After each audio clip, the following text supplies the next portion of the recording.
the summer of 2015, a legend left the Santiago Bernabeu in silence. Iker Casillas, the captain, icon, World Cup winner, and man who had defended Real Madrid's goal for over 16 years, sat alone at a press table, his eyes red and his voice trembling. There were no club officials beside him, no banners hanging overhead, just the sterile cold of an institutional abandonment. It was a farewell, but it looked more like an exile. And this is what Florentino Pérez had to say about Madrid's longtime captain and goalkeeping legend.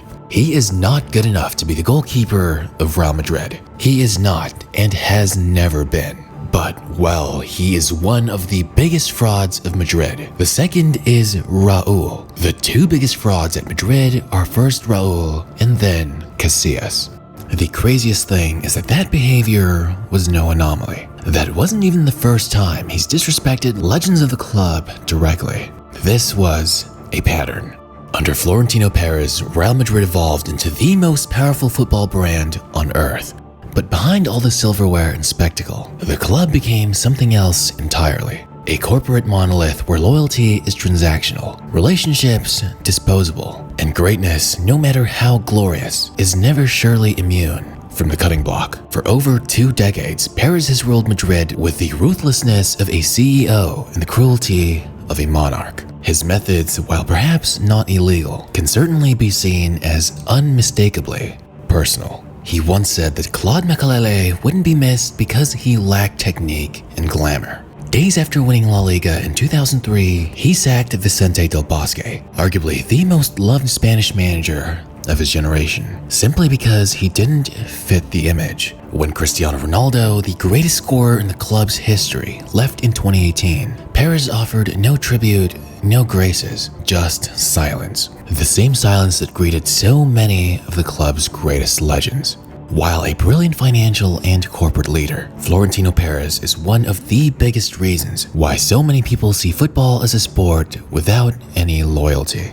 Pérez's control didn't just stop at exits, it infected every corner of the institution. Many managers were hired and fired based on loyalty. Many players were judged not by what they gave to the team, but by how well they served the brand. Raúl and Guti, both lifelong Madridistas, were both pushed out of the club without any formal farewell ceremonies.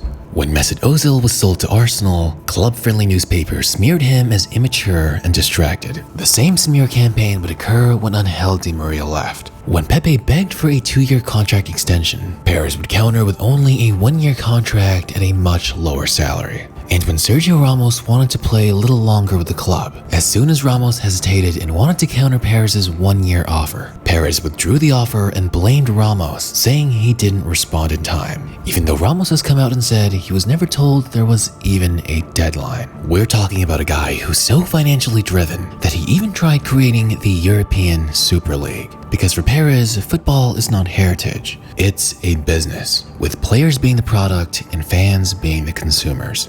So this is not a story about trophies. It's about the power structures that define modern football and the man who perfected them.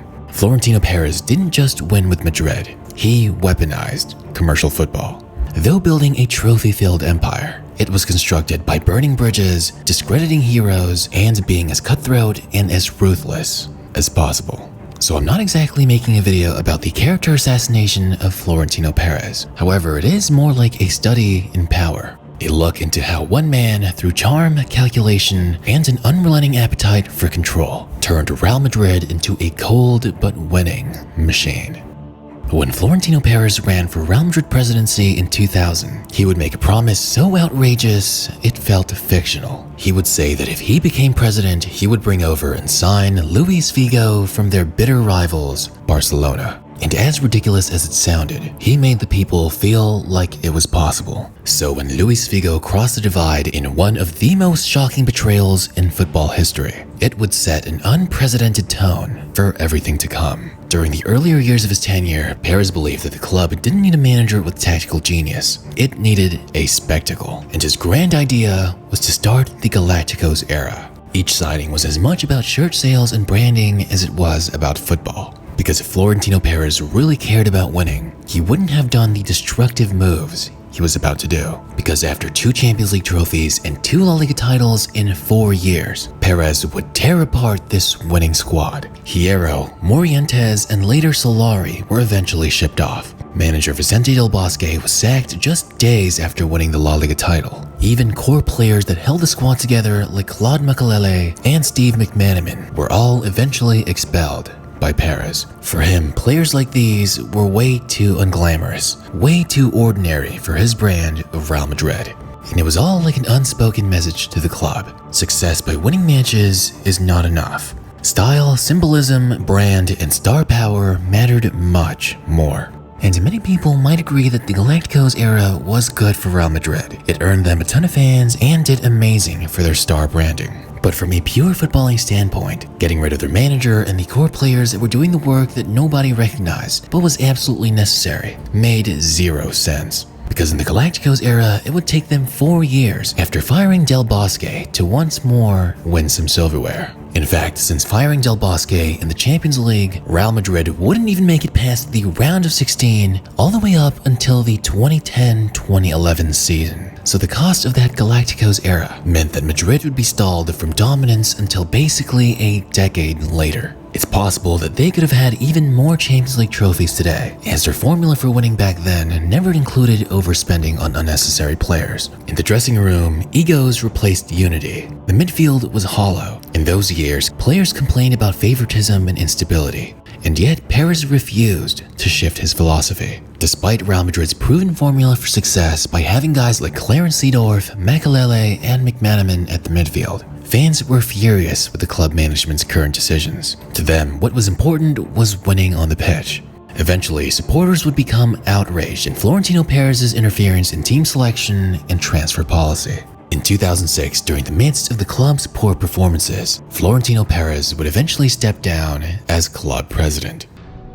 It was only a temporary fall. However, despite those years of stardom but lack of silverware, Florentino Pérez never flinched. The club's commercial revenue soared, and to him, the true battle was already won. Institutionally, Real Madrid was his.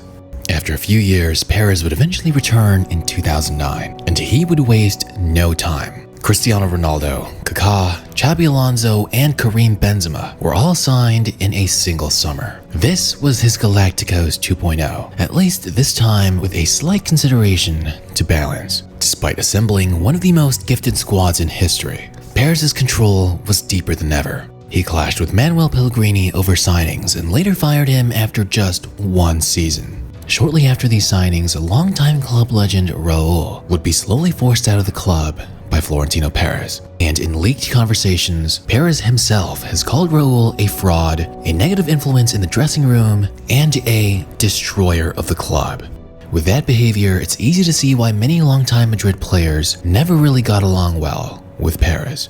Jose Mourinho was brought in as both manager and enforcer, someone to reshape the dressing room culture in Florentino's image. Legends like Iker Casillas and Sergio Ramos were targeted, with Perez and Mourinho publicly questioning their loyalty. Imagine questioning the loyalty of Sergio Ramos and Iker Casillas. And when Mourinho left, the club was more divided than ever. But despite his poor relationship with his players, Perez decided to bring in a manager who was seen as a more media-friendly successor, and that was Carlo Ancelotti.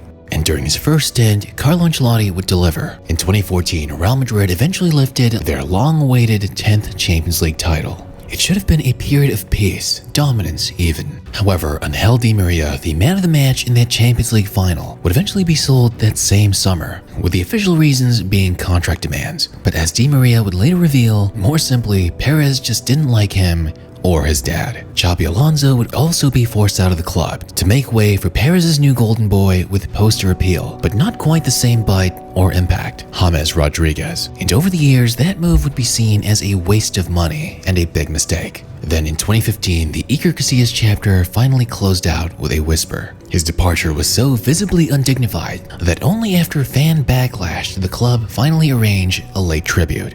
Too little, too late. Of course, all these moves, as good or as negative as you might think they were, eventually paved the way for Real Madrid's 3 Champions League titles in a row. And no player symbolized Perez's second reign more than Cristiano Ronaldo. CR7 delivered 4 Champions League titles, 4 Ballon d'Ors, and over 450 goals. But by 2018, Messi and Neymar were earning more, and Cristiano expected the same. However, Perez refused. Negotiations stalled, with elite conversations revealing that Florentino Pérez called Ronaldo an idiot, instead of trying to work out a reasonable deal and meet each other in the middle. As soon as Ronaldo went against Perez, as far as Perez was concerned, their relationship was dead. So when Cristiano Ronaldo departed, there was no grand farewell. No club-led tribute that most players in his shoes would have gotten. Madrid issued a brief statement, and that was it. Like many legends before CR7, if your relationship with Florentino Pérez goes sour, your time in Madrid is as good as done. Even Zidane himself wasn't free from this treatment. Zidane accused the club of undermining him behind the scenes and treating him like a disposable employee. "I'm not asking for privileges," he wrote, "just a little memory." It was a stunning public rebuke, and Perez, he remained silent. For him, it was just another corporate piece that needed to be erased. And of course, who could forget his Super League saga? For many, it was commercial greed in plain sight. Perez attempted to reshape football forever. Perez plotted to abandon the Champions League format forever in favor of a closed tournament for rich and historic clubs. Perez claimed he was saving football, that everything in the Champions League format was outdated. And thankfully, backlash was swift. Fans of clubs all over Europe revolted. Even some politicians showed their dislike. Clubs decided to pull out, and the European Super League eventually collapsed. He would mock fans, journalists, and UEFA, not because their counter-arguments made sense, but because they were countering his idea. But perhaps the most unsettling part of Florentino Pérez's rule since returning in 2009, he has never faced a contested election. The rules of candidacy are so restrictive, requiring presidential hopefuls to provide a personal guarantee of over 75 million euros, an amount so ridiculous that no one has bothered to run. Perez might not micromanage tactics, he might not be there yelling in the dressing room, but everyone knows his word is law. From sponsorship deals to transfer targets to player departures, the culture is his. And the result is that Real Madrid have never been more commercially dominant. However, it's no longer a club where legends retire, especially not ones that criticize or go against Perez. It's where they're released, replaced, and remembered only when it's convenient or only if they never go against his commands. Florentino Pérez didn't ruin Real Madrid, he revolutionized it. He brought in both Galacticos, he built in a new stadium, he made the club a corporate superpower. But in doing so, he left a trail of broken relationships, exiled icons, and institutional coldness. And perhaps it's not a criminal record, it's something more subtle, perhaps more insidious. It's a legacy of power, control, and cold silence.